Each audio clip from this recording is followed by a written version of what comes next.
Sir, Telugu cinema ఖ్యాతి ప్రపంచవ్యాప్తమైంది. Indian cinema రేంజ్‌కెళ్ళింది. కానీ అంత ఉన్న తెలుగు సినిమా ఖ్యాతిని చిన్న చిన్న మచ్చలు ఉంటున్నాయి. బెంగుళూరు రేవ్ పార్టీకి సంబంధించి ఎవరైతే ఉన్నారో, తెలుగు సినిమా యాక్ట్రెస్‌లు అక్కడున్నారు. హేమ ఉందని చెప్తున్నారు.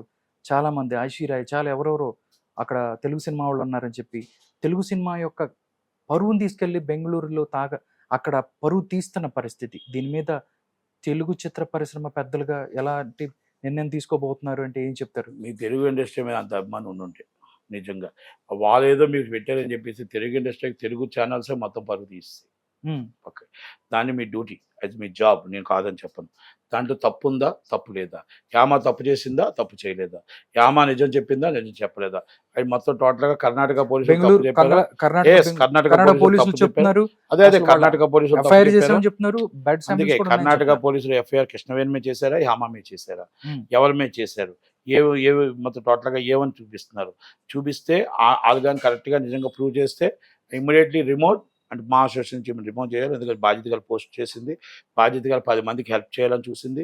కనుక ఆమె ఈ విధంగా ఉండి పిల్లలు రేపు అది పాడైపోతారు కాబట్టి, సమాజం రేపు నష్టం వస్తుంది కాబట్టి, ఇలాంటి వాళ్ళని మనం అసోసియేషన్‌లో ఉంచడానికి వీల్లేదు. రిమోట్ ఎందుకంటే గోవాలో ఒక మినిస్టర్ ఫోన్ చేసి, మా గోవా గవర్నమెంట్ తెలంగాణ గవర్నమెంట్ పరువు తీశారని చెప్పి, సినిమా ఇండస్ట్రీలో సురేష్ కొండేటి అన్నాయన్ని ఇమ్మీడియేట్‌లీ రిమూవ్ చేసాం. ఈరోజు కర్ణాటకలో మా పరువు తెలుగు ఇండస్ట్రీ పరువు అంతా పోయేటప్పుడు ఇమ్మీడియేట్‌లీ వాళ్ళ మీద సీరియస్ యాక్షన్ తీసుకుంటాం. రిమోట్ యాక్షన్ తీసుకోవాలి.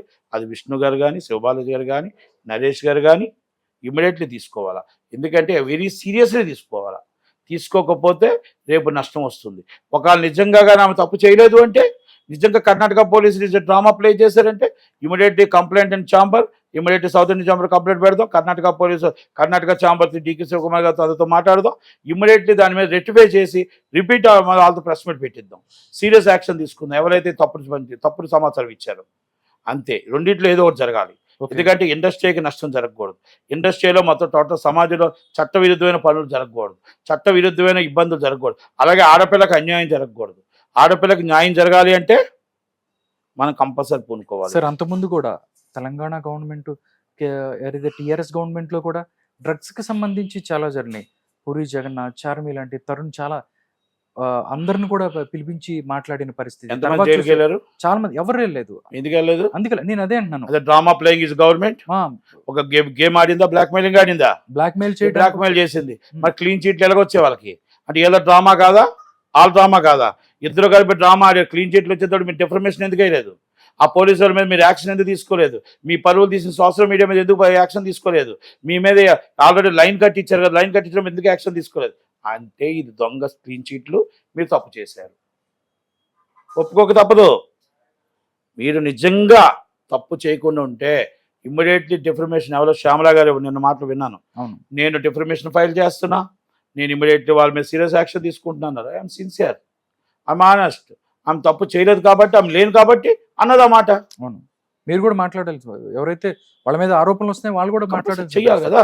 ఇప్పుడు అమ్మాయి ఉంది చెప్పింది, అలాగే సీరియస్ యాక్షన్ శ్రీకాంత్ గారు అన్నారు. నిజంగా ఉన్నారా లేరా మీరు యాక్షన్ తీసుకోండి, తప్పలేదు.